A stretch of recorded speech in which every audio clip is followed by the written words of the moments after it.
Sejam todos bem-vindos para a nossa quarta aula do curso Atendimento ao Público. O tema desta aula é um olhar para a diversidade no atendimento ao público. Quando falamos de atendimento, muitas vezes parecem regras que vão funcionar como fórmulas mágicas ao atender as pessoas, mas nós precisamos nos preparar para a diversidade, atendemos pessoas diferentes todos os dias, o que é muito bom. Por que é que, na verdade, acontece tanta polêmica, tanta discussão com relação a atender pessoas diferentes, a diversidade? Essa explicação acontece de uma forma muito simples, porque que muitas vezes na convivência surgem os conflitos. É fácil imaginarmos que eu, você, cada um de nós tem características, hábitos, necessidades, conhecimentos, habilidades e valores. Ou seja, somos o que somos, gostamos do que gostamos, conhecemos o que conhecemos e assim por diante. Ocorre que quando partimos para a convivência em sociedade, eu, você, cada um continua com as suas características e hábitos, necessidades, conhecimentos, habilidades e valores. E cada um com o seu, muitas vezes não considera a possibilidade do outro ser diferente, olhando demais e valorizando demais somente aquilo que acredita que é o melhor. Claro que precisamos confiar e ter as nossas crenças, nossa fé e etc. Porém, é importante valorizar o outro. Estamos em sociedade, convivemos com outras pessoas. É aí então que fica clara, registrada e documentada a necessidade de reconhecer, valorizar a diferença no outro, a diversidade nas pessoas. Não há nenhum problema em encontrarmos pessoas diferentes. O problema está em não aceitar as diferenças e tornar isso um empecilho para o trabalho, para a convivência e especialmente para a questão do atendimento ao público.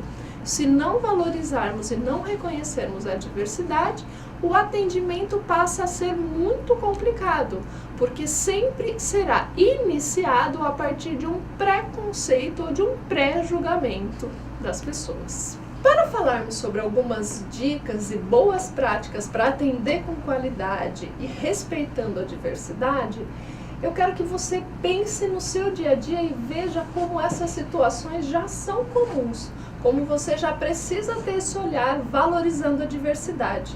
Uma das questões que é essencial é respeitar mutuamente as outras pessoas, assim, né, uma troca de respeito e de forma integral, respeitar integralmente as pessoas.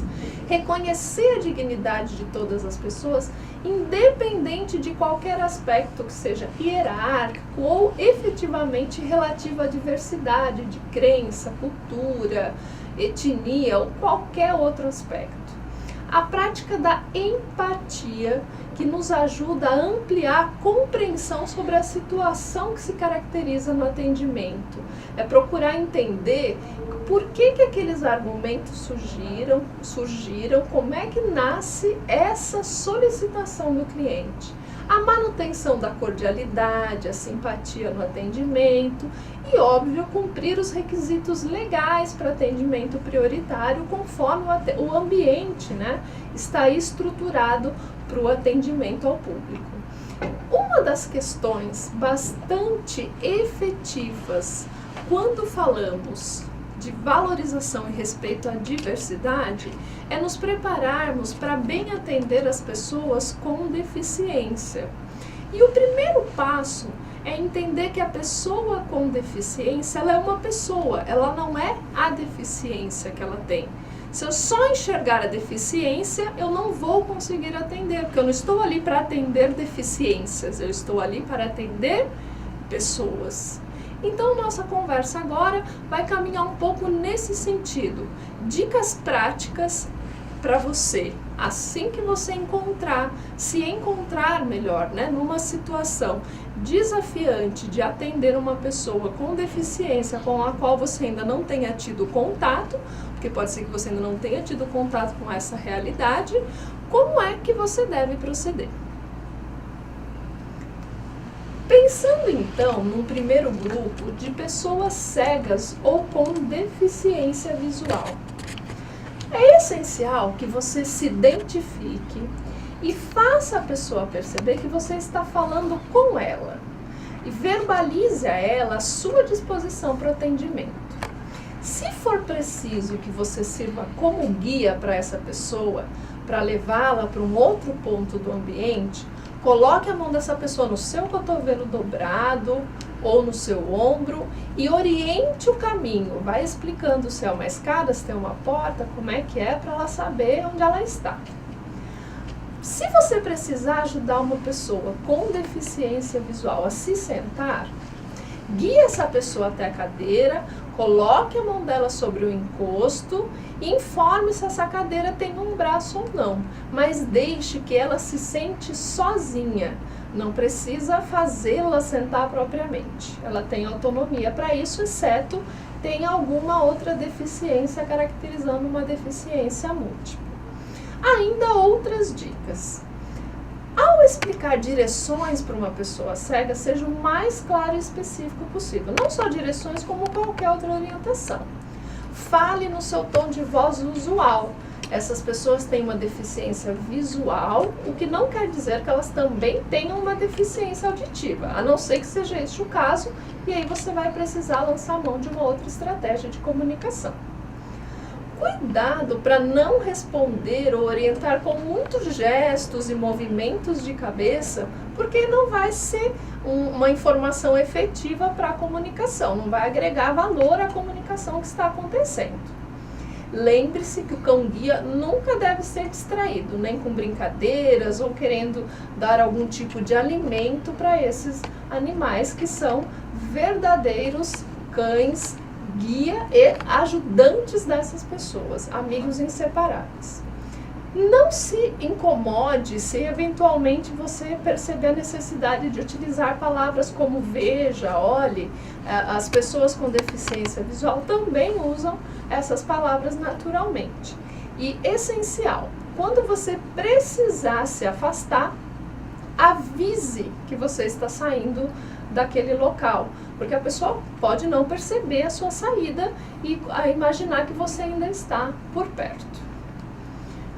Pensando em pessoas com deficiência física ou motora, observe o seguinte: quando você já sabe que aquele atendimento, que aquela conversa vai demorar mais que alguns minutos, lembre-se de procurar ficar na linha de visão dessa pessoa. Então, se a pessoa está numa cadeira de rodas, sente-se se você ainda não estiver dessa forma, para facilitar a comunicação. Lembre-se de nunca encostar ou ficar amparado ou mexendo em cadeiras de rodas, muletas ou outras formas de apoio que a pessoa com deficiência motora tenha para auxiliar a sua movimentação pelo ambiente. Tome bastante cuidado com isso. Também é importante que, se você vai movimentar alguém com cadeira de rodas, você faça isso com muito cuidado e jamais movimente a cadeira de rodas de alguém sem pedir permissão para a pessoa para fazer isso. Caso você esteja deslocando, caminhando com alguém com a cadeira de rodas e parar para conversar com uma terceira pessoa, lembre-se de incluir essa pessoa que está na cadeira de rodas na conversa, porque não deixá-la de costas como se ela nem estivesse ali, fosse um objeto que você estivesse segurando, o que não tem nada a ver com isso. Outro aspecto importante é sempre deixar o mais próximo possível dessas pessoas com deficiência motora, suas bengalas, cadeiras de roda, quais forem os materiais, os instrumentos necessários para facilitar a sua locomoção. Ainda, assim como comentamos no caso das pessoas com deficiência visual, não se acanhe em usar palavras como andar, correr, quando estiver conversando com pessoas com deficiência motora. E muita atenção para respeitar o ritmo da fala e manter atenção para atender pessoas que tenham paralisia cerebral. Essas pessoas têm uma deficiência motora e que interfere na dificuldade da fala dessas pessoas. Muitas vezes se imagina que essas pessoas têm alguma deficiência cognitiva, o que não reflete a realidade. Tome bastante cuidado com isso. Pensando no atendimento para pessoas surdas ou com deficiência auditiva, fale de frente para a pessoa, sempre. Cuidado para não falar e ficar falando e falando de lado, porque ela não vai compreender. Articule bem as palavras. Se for solicitado, fale mais pausadamente que a sua velocidade normal de comunicação. Tome cuidado também para usar um tom de voz que seja normal. Você não precisa gritar. Se a pessoa não entender ou precisar que você fale um pouco mais alto, ela vai pedir que você faça isso. Então, utilize o seu tom de voz normal. Utilize a linguagem de Libras se você souber. E aqui cabe uma dica importante. O ambiente EAD do CESAF oferece um curso de Libras. Se você ainda não fez, se inscreva, participe e tenha esse diferencial no seu atendimento ao público. Você vai ver a diferença. Lembre-se também de ser expressivo ao se comunicar. Utilize gestos, bilhetes, mímicas, o que for necessário e estiver ao seu alcance para bem compreender a solicitação do cidadão e também para bem orientar a resposta que você precisa oferecer. Mantenha sempre contato visual, como já comentei, não fique falando de lado. E se você tiver alguma dificuldade de entender o que a pessoa com deficiência auditiva está falando, porque por vezes elas desenvolvem alguma dificuldade na fala, você, com todo respeito, pode solicitar que a pessoa repita a informação para que você compreenda o que foi dito. Também é essencial que quando a pessoa surda ou deficiente auditiva estiver acompanhada de um intérprete, você se dirija à pessoa com a deficiência auditiva e não ao intérprete. Essa pessoa, o intérprete, é que vai cuidar de transcrever da melhor forma a informação para o seu cliente, que ali no caso é o deficiente auditivo. Caminhando para conhecer mais boas práticas e dicas para um atendimento de qualidade, pensemos nas pessoas com deficiência intelectual. Haja naturalmente, dê atenção, cumprimente, converse, seja gentil, atenda naturalmente, não demonstre espanto, não tem coisa pior do que uma situação dessa. Jamais ignore ou trate a pessoa como uma criança, a não ser que realmente seja uma criança que você esteja atendendo por algum motivo.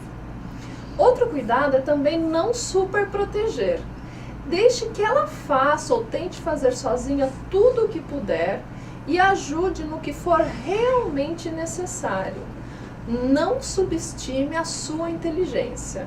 Não faça isso. Você pode ter sérios problemas e até porque é uma falta básica de respeito e princípios da educação. E lembre-se, deficiência intelectual não deve ser confundida com doença mental. Se você está em dúvida ou percebe que a pessoa que você está atendendo está transtornada mentalmente, aí busque outros meios, ajuda de colegas, de segurança, se for o caso, para o encaminhamento correto para o atendimento de uma situação deste tipo. E para concluirmos esta quarta aula, reforço novamente o meu convite. Continue investindo no seu aperfeiçoamento, reflita sobre as suas ações no dia a dia e identifique opções de melhoria. A pergunta para fecharmos essa quarta aula, para sua reflexão, é: como posso fortalecer as minhas práticas de atendimento para reconhecimento e para o respeito da diversidade de pessoas que são atendidas? Confira o material complementar que está disponível para sua leitura. Bom estudo e até a próxima aula!